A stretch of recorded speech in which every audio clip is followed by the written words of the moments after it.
anak-anak hebat, berjumpa lagi dalam pembacaan Alkitab secara berurut. Puji Tuhan, senang sekali ya pembacaan Alkitab kita sudah sampai pada kitab 1 Raja-Raja pasal ke-8.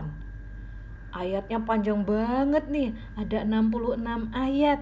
Seperti biasa, untuk mempersingkat durasi, Bu Dewi hanya akan membaca ayat yang ke-10 sampai 13, tapi anak-anak tetap menyelesaikan membaca dari ayat 1 sampai 66. Yuk kita mulai, demikian firman Tuhan.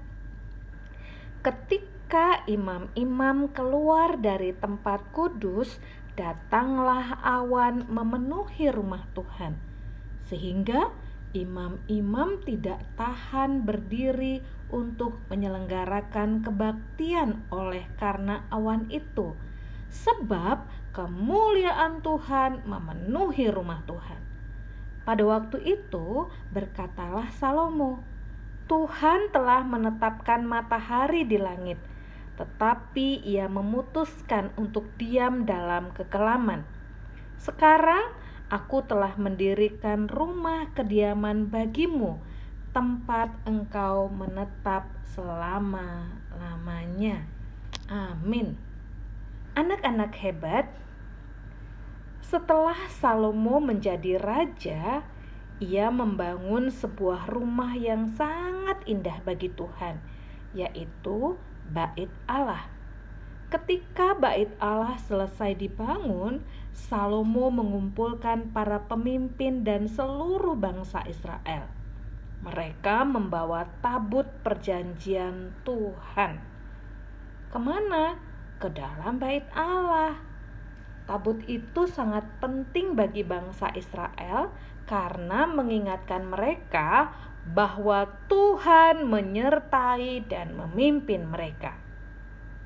Ketika para imam membawa tabut ke tempatnya, kemuliaan Tuhan memenuhi Bait Allah, sehingga para imam tidak dapat melaksanakan tugas mereka. Salomo kemudian berdiri di hadapan seluruh bangsa dan memuji Tuhan. Ia mengingat bahwa semua janji Tuhan kepada umatnya sudah digenapi. Anak-anak, apa yang kita pelajari dari bagian ini? Yang pertama, Tuhan selalu menyertai kita. Bangsa Israel itu sangat bersukacita karena mereka menyadari bahwa Tuhan hadir bersama mereka. Anak-anak, kita mungkin tidak melihat Tuhan dengan mata kita, tapi Tuhan selalu melihat kita. Saat kita di rumah, Tuhan ada. Saat kita di sekolah, Tuhan ada. Saat kita bermain, Tuhan juga ada. Bahkan saat kita sedang sedih, takut, Tuhan tetap ada. Jadi kita tidak pernah sendirian. Yang kedua, kita harus menghormati Tuhan. Salomo tidak menganggap Bait Allah sebagai tempat biasa.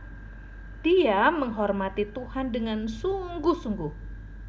Bagaimana cara anak-anak menghormati Tuhan? Ya, anak-anak bisa rajin berdoa, baca Alkitab, taat kepada orang tua, mengasihi teman, tidak berbohong, tidak mengejek orang lain, bersikap sopan dan baik. Itu juga cara kita menghormati Tuhan. Jadi, menghormati Tuhan bukan hanya ketika berada di gereja.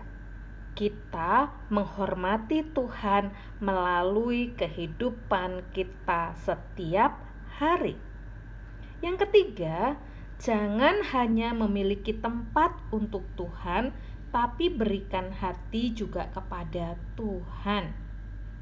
Bait Allah adalah tempat ibadah bangsa Israel. Tapi Tuhan juga ingin hati kita menjadi tempat di mana kita mengasihi dan menaatinya. Jadi, jangan hanya berkata, "Ya Tuhan, aku sayang sama Tuhan," tapi juga harus tunjukkan melalui perbuatan. Kalau Tuhan mengajar kita mengampuni, ya kita harus mengampuni. Kalau Tuhan mengajar kita berkata jujur, maka kita juga harus berkata jujur. Kalau Tuhan mengajar kita mengasihi, maka kita mengasihi. Bayangkan anak-anak, kalau kita punya teman atau sahabat yang sangat kamu sayangi. Ketika sahabatmu datang ke rumah, apa kamu akan membiarkannya berdiri di luar? Tentu tidak kan? Pasti kamu akan membuka pintu dan berkata, "Ayo masuk." Demikian juga dengan Tuhan. Tuhan ingin kita membuka hati kita baginya. Bukan hanya berkata, "Tuhan datanglah," tapi juga berkata, "Tuhan, pimpinlah hidupku, aku mau taat kepadamu." Anak-anak, kita mulai hari ini belajar ya, bahwa Tuhan selalu bersama kita. Karena itu kita mau menghormati Tuhan melalui perkataan, pikiran, dan perbuatan.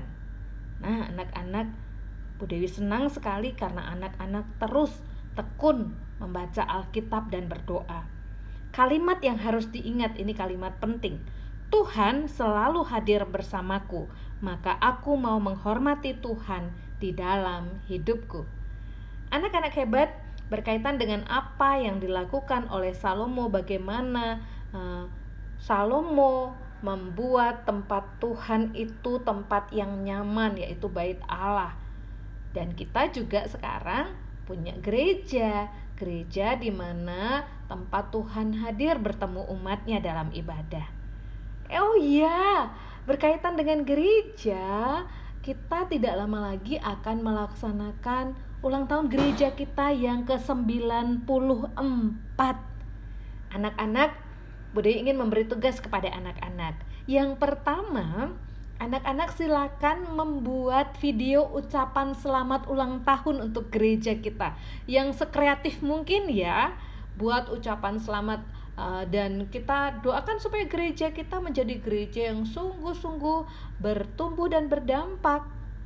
Tugas yang kedua, ini khusus untuk anak balita, mengucapkan "Aku cinta GKMI".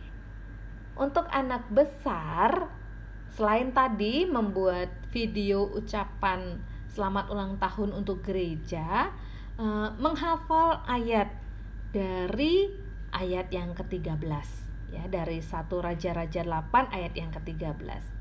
Oke anak-anak hebat, sampai berjumpa lagi dalam pembacaan Alkitab berikutnya ya. Bude tunggu tugasnya. Tuhan Yesus memberkati. Bye.